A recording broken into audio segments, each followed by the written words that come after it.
I don't think we have it. It's 4 files. Possibly I'm gonna use all 4 of them, or the least I'll use 3 of them. Because what I But want, I totally don't makes sense having. like. I don't want you to actually be. So usually, what I would do is I would take these limit. So this would I would take this, make this here file one, file two, file three. Put these all into,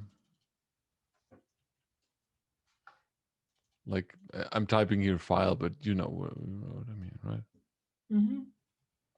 Yeah, but one thing, if I just use a very, very simple, basic recommendation system, I don't think I'm gonna need all those 4 files. So I Okay, need to double check it. Maybe 1 or 2 works. okay, But for now, let's put it like multiple mhm, files. okay. So these will then come in, and what you're going to do is here you're going to write um, 3 lambda functions for it, because API gateway basically takes the data and processes it in lambda functions. So these three are standing behind here, and these three then can write into the buffer. Okay, question. Yes. For each file, shouldn't we have separated APIs, or we're putting everything in one single No, API?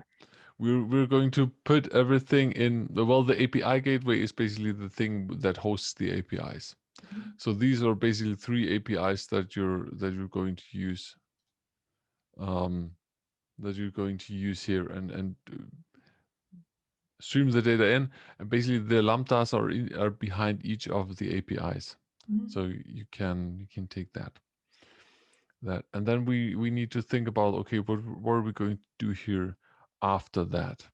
Um, we can run them directly. We can run them in the buffer. We can directly run them into a data warehouse.